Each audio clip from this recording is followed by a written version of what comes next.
Dari sudut pandang Leo Strauss, selalu ada konflik antara filsafat dan masyarakat. Selalu ada konflik antara filsuf dan masyarakat. Dan para filsuf tidak melihat akibat pahit dari konflik ini dalam kematian Sokrates. Oleh karena itu, para filsuf sejak Plato sebenarnya memilih untuk menyembunyikan pandangannya untuk menghindari konflik dengan masyarakat.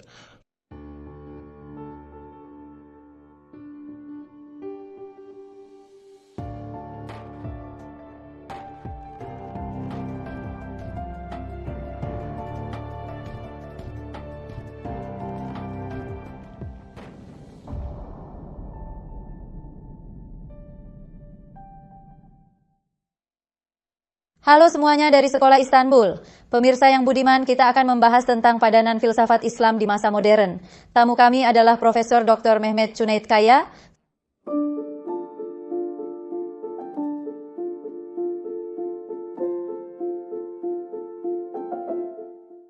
Selamat datang Tuan. Terima kasih. Apa kabarmu? Terima kasih. Kamu juga baik. Terima kasih banyak. Menurut Anda bagaimana persepsi pemikiran filsafat Islam di masa modern ini? Ya, kini kita perlu mengaitkan awal mula akademis kajian filsafat Islam dengan orientalisme. Ini berlanjut dengan baik sebagai tradisi yang hidup di dunia Islam. Filsafat mempunyai tempat penting sebagai bagian tak terpisahkan dari pemikiran Islam. Namun jika dilihat dari luar, membaca dan menilainya sebagai objek akademis, boleh dikatakan dimulai dengan orientalisme. Secara kasar, kita dapat mengatakan bahwa hal itu dimulai pada pertengahan abad ke-19. Oleh karena itu, kita harus menyatakan bahwa terdapat ketertarikan yang kuat terhadap apa yang kita sebut filsafat Islam sejak periode awal orientalisme. Mengapa? Karena filsafat Islam merupakan suatu bidang yang mudah ditembus oleh para orientalis. Karena filsafat Islam dibangun di atas warisan yang diwariskan kepada dunia Islam dari zaman kuno, maka akumulasi filsafat Plato, Aristoteles, zaman Helenistik, dan zaman antik akhir merupakan suatu bidang yang ditekankan dan diupayakan Eropa untuk ditemukan sejak masa Renaissance. Karena merupakan warisan filsafat, maka sangat mudah bagi mereka untuk melakukan kontak, yaitu menjalin hubungan antara teori Aristoteles dengan teori Ibnu Sina dan Farabi. Oleh karena itu, kita mengetahui bahwa para orientalis mempunyai ketertarikan khusus terhadap aktivitas filsafat di dunia Islam sejak masa awal. Motif di balik gerakan penerjemahan ini, bagaimana penerjemahannya dari bahasa Yunani ke bahasa Arab, serta konsep apa yang ditafsirkan, dan bagaimana penafsirannya telah menjadi subjek penting dalam kajian filologi. Oleh karena itu, dapat dikatakan bahwa asumsi-asumsi dan pendekatan-pendekatan dasar dalam pandangan orientalisme terhadap dunia timur, khususnya dunia Islam, mempunyai pengaruh yang signifikan terhadap pandangannya terhadap filsafat Islam. Sejak kajian filsafat Islam dimulai dari orientalisme pada masa itu. Tingkat akademis. Misalnya dalam konteks ini, jika kita menggambarkan pandangan orientalisme tentang timur dengan sangat kasar, mereka menggambarkan sebuah dunia di mana tidak ada rasionalitas, ilmu pengetahuan, atau filsafat di dunia timur, di mana dunia timur menjalani kehidupan yang mengarah ke akhirat, di mana lebih banyak tradisi dan perspektif mistis mendominasi. Seperti inilah gambaran dunia timur dan Islam dalam pikiran mereka. Faktanya, terkadang kita masih melihat bahwa hal tersebut dianggap demikian. Kami masih melihat jejaknya. Itu bukanlah sesuatu yang hilang. Dengan kata lain, pemikiran tentang dunia Islam dan dunia Timur, yang suasana dalam kisah 1001 malam, benar-benar mencerminkan kenyataan, entah bagaimana masih bisa muncul. Kini, pandangan terhadap Timur dan dunia Islam ini juga termanifestasi dalam pembacaan filsafat Islam oleh para orientalis. Misalnya kita mengetahui adanya perspektif dan pendekatan yang memaknai filsafat Islam sebagai filsafat yang sangat mistis pada masa awal. Seorang orientalis bernama Mehren yang menerbitkan beberapa teks Ibnu Sina pada akhir tahun 1800-an menyatukan semua teks tersebut dan memberinya judul Risalah Mistik Ibnu Sina. Namun, hal-hal tersebut pada hakikatnya bukanlah hal yang mistis, tapi dia menemukan apa yang ingin dia lihat karena itulah yang ingin dia lihat dan dia bisa mendefinisikannya seperti itu. Demikian pula, kita melihat bahwa mereka mencoba untuk mengadaptasi filsafat Islam dengan persepsi mereka pada abad pertengahan. Sebagaimana telah kami tekankan pada perbincangan kami sebelumnya, aktivitas filsafat pada abad pertengahan Latin hanya mengadaptasi filsafat Islam pada konflik antara agama dan filsafat. Atau kita dapat mengatakan bahwa para orientalis mencari hal serupa di Eropa dan dunia Islam, karena mereka fokus pada konflik antara akal dan agama. Bagian penting dari kajian filsafat Islam terfokus pada konflik antara agama dan filsafat, konflik antara wahyu dan akal dari sudut pandang orientalis. Kritik Ghazali terhadap para filosof, jawaban-jawaban Ibn Rushd terhadap hal ini, persepsi para filosof terhadap agama. Mereka menganggap bahwa hal-hal tersebut merupakan persoalan yang sangat sentral dalam filsafat Islam. Karena mereka beranggapan bahwa tidak mungkin ada filsafat lain pada abad pertengahan, maka mereka cenderung mempelajari filsafat Islam dengan memusatkan perhatian hanya pada mata pelajaran tersebut. Hal ini dapat dilihat sebagai versi lain dari perspektif orientalis yang lain.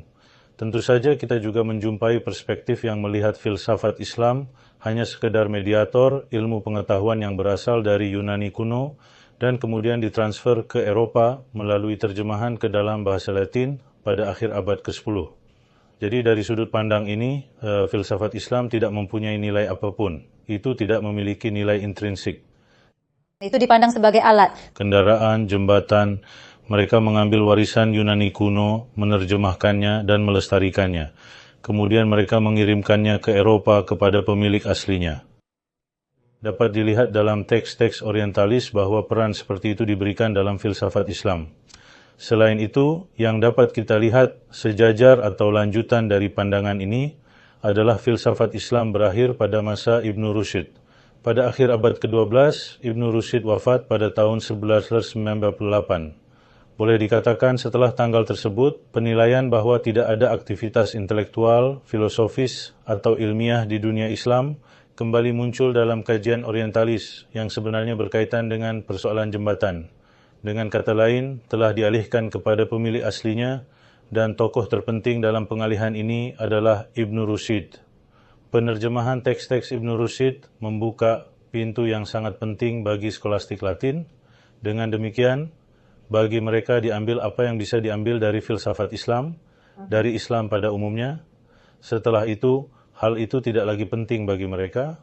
Mereka melanjutkan aktivitas filosofisnya berdasarkan apa yang mereka ambil dari Ibn Rushd, Ibn Sina, dan Farabi. Oleh karena itu, tidak ada nilainya bagi mereka setelah abad ke-13. Itu tidak ada nilainya. Oleh karena itu, kita jumpai penilaian seolah-olah tidak ada apa-apa di sana, tidak ada aktivitas filosofis, yang merupakan hal yang sangat lumrah di dunia Islam pada masa modern. Ya, itu masih menjadi perbincangan. Bila kita lihat pada masa modern, pada masa Ibn Rushd telah disampaikan landasan terakhir dan selesainya, tugas mengenai filsafat Islam. Filsafat Islam berakhir pada abad ke-13. Ada sudut pandang bahwa ini sudah berakhir. Tampilan yang masih bertahan. Ya, ini adalah topik diskusi yang serius. Seperti yang saya katakan, ini berasal dari bacaan orientalis. Hal ini semakin mengakar dan mendalam dengan perspektif orientalis lokal. Kini semakin sulit untuk memastikan hal ini. Ini menjadi sedikit vulgar. Beberapa kritik Ghazali terhadap para filosof dan kurangnya pengikut Ibn Rushd di dunia Islam. Karena itu semua tidak ada lagi aktivitas filosofis di dunia Islam. Sekarang tentu saja ini merupakan persoalan penting. Ini merupakan salah satu isu penting penelitian filsafat Islam beberapa tahun terakhir, karena meskipun Ibn Rushd bukanlah batu ujian, kita harus mengatakan bahwa ada perubahan sifat filsafat dalam 200 tahun setelah Ibn Sina. Jadi Ibn Sina meninggal pada tahun 1037. Kita tahu bahwa tradisinya sudah ada sejak tahun 1200-an. Kita dapat mengatakan bahwa itu berasal dari akhir tahun 1200-an, ya, namun semakin lama ia melihat bahwa kelompok filosof yang dapat kita identifikasi sebagai kelompok terpisah sebelum Avicenna dalam tradisi yang meluas hingga Avicenna berangsur-angsur menghilang setelah tahun 1200-an dan 1300-an. Dengan kata lain, mereka kehilangan kemampuan untuk menjadi kelompok yang mandiri. Apakah ini berarti tidak adanya filsafat? Mungkin Anda bisa menafsirkannya seperti itu, tetapi kenyataannya tidak seperti itu. Aktivitas filsafat mulai banyak terlibat dalam teologi dan tasawuf. Kelompok-kelompok ini yang sebelumnya mewakili posisi berbeda, ingin memanfaatkan keunggulan terminologis dan problematis yang diberikan filsafat untuk keuntungan mereka. Apalagi setelah Ibnu Sina. Dengan kata lain, sistem filsafat Ibnu Sina merupakan sistem filsafat yang begitu kuat dan mencakup keseluruhan sehingga tidak mungkin menjadikan suatu teologi atau membangun landasan teori bagi tasawuf dengan mengabaikannya. Kita bisa menempatkan Ibnu Sina di tempat seperti Kant dalam filsafat barat. Anda harus menerimanya bagaimanapun caranya. Avicenna menghasilkan konsep yang sangat kuat. Dia mengusulkan solusi yang sangat serius terhadap masalah-masalah tersebut. Dalam hal ini, kelompok filosof seolah-olah kehilangan independensinya, namun akumulasi filosofis yang dihasilkan di dunia Islam masuk ke dalam kalam dan tasawuf, bahkan fiqh prosedural, dan diskusi bahasa begitu kuat sehingga tidak bisa dipungkiri lagi. Menjadi sulit untuk membedakannya satu sama lain. Spesies baru muncul. Teks kalam tidak seperti teks kalam kuno. Teks-teks sufi tidak seperti teks-teks sufi lama. Ada pula yang menyebut masa berikutnya seperti teologi filsafat, tasawuf filsafat, karena kemunculan Ibnu Arabi yang berbeda dengan kitab-kitab sufi klasik awal, kemudian berbeda masa dengan para pengikutnya. Ini hanya sekedar penamaan dan penetapan, lagi pula itu adalah hal-hal yang kami buat dari sudut pandang masa kini. Oleh karena itu, bagaimana mendefinisikan situasi baru ini merupakan masalah penting bagi mereka yang mempelajari filsafat Islam atau lebih umum lagi pemikiran Islam. Kita dapat mengatakan bahwa tidak ada filosofi di sini seperti sebelumnya. Seperti sebelumnya, aktivitas filosofis yang muncul dari gerakan penerjemahan dan berlanjut selama beberapa abad tidak berlanjut dengan karakter yang sama. Filsafat bukanlah filsafat lama karena dimulai dengan gerakan penerjemahan sebelum Ibnu Sina dan meluas ke Ibnu Sina dan 1 atau 2 abad setelahnya. Kalam dan sufisme bukan lagi kalam dan sufisme yang lama, namun muncul perpaduan yang berbeda. Padahal masa munculnya paduan ini adalah masa munculnya kerajaan-kerajaan besar di dunia Islam. Dengan kata lain, Seljuk, Ottoman yang datang setelah mereka, Mamluk di Mesir, kemudian bergabung dengan Ottoman, Safawi di timur, Mughal di timur di India. Faktanya kita melihat dunia berubah dan berkembang, dan dengan keterhubungan itu, struktur pemikiran menjadi satu kesatuan. Ya, ini mungkin sebagian terkait dengan munculnya struktur kerajaan tersebut, karena situasinya serupa. Ia juga muncul setelah penaklukan Alexander pada periode Helenistik. Dengan kata lain, meskipun ada aliran filsafat yang berbeda seperti Plato dan Aristoteles, ada nama-nama yang mencoba menyatukan mereka yang kita sebut Neoplatonisme, tetapi juga merupakan penganut Platonis. Seolah-olah itu adalah ekspresi berbeda dari satu kebenaran. Kami melihat mereka berusaha menyatukan sikap-sikap filosofis, mazhab, dan mazhab tersebut. Mungkin ini terkait dengan struktur politik dan sosial baru, namun disinilah biasa kita menyebut masa setelah abad ke-13, masa kontraktor, masa akhir dalam kajian-kajian tersebut. Hal ini sesuai dengan struktur yang menentukan kehidupan intelektual di seluruh dunia Islam hingga masa modernisasi, yaitu hingga tahun 1900-an, katakanlah hingga pertengahan tahun 1700-an. Apa yang kami sebut dengan periode ini dan bagaimana kami akan mengevaluasinya merupakan salah satu perhatian terpenting dari mereka yang mempelajari filsafat Islam saat ini. Alasan mengapa hal ini begitu penting di sini, sebagian disebabkan oleh fakta bahwa kita tidak mengetahui periode ini. Inilah alasan mengapa kami fokus di sini. Kajian filsafat Islam jika kita awali dengan orientalisme mempunyai sejarah akademis kurang lebih 150-200 tahun. Sejarah akademis ini umumnya terfokus pada periode antara Al-Kindi dan Ibnu Husn. Dan seperti yang saya katakan, ada beberapa hambatan psikologis setelahnya. Sudah berakhir, tidak ada apa-apa lagi. Apapun yang ada, hambatan psikologis baik berupa teologi maupun tasawuf sangat kuat. Hambatan-hambatan tersebut perlahan-lahan diruntuhkan. Ketika penghalang ini dipatahkan, kami menyadari bahwa kami sebenarnya kekurangan data yang memungkinkan kami mengatakan apakah ada sesuatu di sini atau tidak. Kita perlu mengidentifikasi datanya terlebih dahulu. Ya, kita berbicara tentang transaksi yang sangat besar. Sebenarnya kita berbicara tentang korpus yang besar. Perlu adanya kegiatan penemuan korpus dalam jumlah besar. Mungkin hal-hal tersebut perlu ditemukan, dipublikasikan, dievaluasi, dan narasi besar harus dibangun berdasarkan siapa yang memberi dan membeli apa dari siapa, dan hal seperti apa yang dihasilkan. Ini mungkin akibat yang akan kita temui di periode mendatang. Mungkin hal ini akan dilakukan dan disajikan kepada kita di Barat, dan periode selanjutnya akan menjadi sebuah definisi bagi kita juga. Ini sudah selesai. Dengan kata lain, permulaan masa kontrak sudah dimulai di Barat, di Amerika, bersamaan dengan di sini, sebuah proses yang telah dimulai. Mereka juga demikian, karena mereka mencari saluran dan bidang penelitian baru, selain terjebak dalam periode klasik. Salah satu wilayah penelitian ini adalah Ottoman, yang lainnya adalah Iran, dan yang lainnya adalah periode Mughal. Saat Anda pergi ke sana, ada konsentrasi dan orientasi peneliti yang berbeda. Lantas, adakah gaya membaca lain selain orientalisme di masa modern? Bagaimana kita melihatnya? Mungkin kita bisa membicarakan satu atau dua gaya membaca lainnya. Ia adalah nama yang penting, terutama dalam karya Henry Corbin tentang sihir, sejalan dengan pandangan orientalisme tentang dunia timur sebagai sesuatu yang mistis. Itu adalah nama penemunya yang dia berikan pada sihir di zaman modern. Nama itulah yang memperkenalkannya ke dunia modern. Bisa dikatakan, karena orientasinya, ada orientasi dan cara pandang untuk membaca filsafat Islam melalui iluminisme, melalui filsafat yang diberikannya pada ilmu gaib. Henry Corbin mempunyai peranan penting dalam mengungkap filsafat Suhrawardi, namun ia juga ingin memperluas filsafat Suhrawardi ke seluruh filsafat Islam. Filsafat Suhrawardi didasarkan pada filsafat Avicenna, namun Suhrawardi adalah seorang filosof yang menganggapnya sedikit kurang memadai. Menurutnya, Ibn Sina sangat rasionalis. Menurutnya, dia sangat Aristotelian. Dia ingin memberinya keadaan baru, bentuk baru, dengan menghembuskan semangat sufi yang lebih platonis dan mistis ke dalamnya. Dari sinilah muncul gerakan yang kita sebut iluminasi. Dia menulis sebuah karya berjudul Hikmatul Isyraq, filsafat pencerahan, dapat kita katakan, maksudnya pencerahan di sini adalah pencerahan spiritual.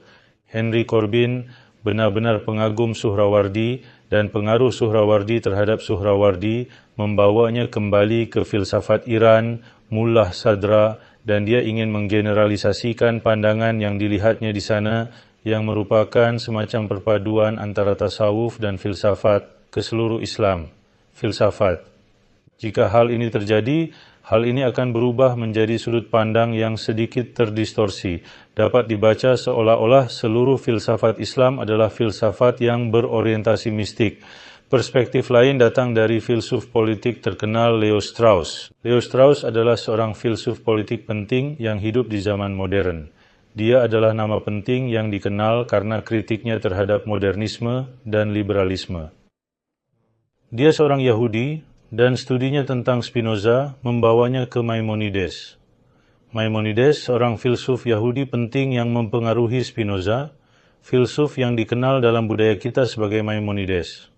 Bacaannya tentang Maimonides juga membawanya ke Farabi, karena Maimonides memuji Farabi dalam karya-karyanya. Kemanakah semua ini mengarah? Ini mengarah pada sesuatu seperti ini.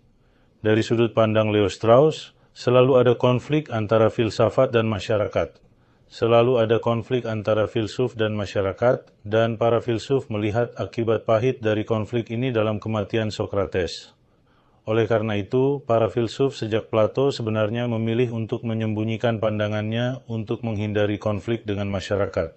Perspektif yang sangat menarik, Pak. Faktanya, jika kita melihatnya dari sudut pandang masa kini, kita melihat bahwa para pemikir masa kini juga sedikit membatasi diri. Ya, ada self-censorship menurut dia, dan mereka mengutarakan pandangan utama menentang self-censorship ini dalam filosofi politik mereka, namun mereka melakukannya dengan bahasa simbolik atau dengan menyembunyikannya. Oleh karena itu, dalam pandangan Leo Strauss, aktivitas filsafat adalah sesuatu yang dapat direduksi menjadi konflik agama dan filsafat di dunia Islam, dan secara khusus yang harus kita cari adalah filsafat politik, pandangan para filosof yang sebenarnya. Namun hanya ada satu nama yang cocok untuk masalah ini di dunia Islam, yaitu Farabi. Seperti halnya Henry Corbin yang mencoba melihat filsafat Islam dengan fokus hanya pada Suhrawardi, Leo Strauss dan para pengikutnya pun mencoba mempelajari filsafat Islam dengan mempelajari Farabi, artinya mengabaikan banyak hal, yaitu banyaknya filosof yang tidak menulis tentang filsafat politik atau tidak peduli dengan konflik atau hubungan antara agama dan filsafat. Baiklah, terima kasih banyak Pak. Ini adalah komentar yang sangat deskriptif. Terima kasih banyak atas komentar Anda yang berharga. Terima kasih banyak. Terima kasih pemirsa yang budiman, hari ini beliau berbicara tentang persepsi filsafat Islam pada periode modern. Sampai jumpa di episode berikutnya. Sampai jumpa.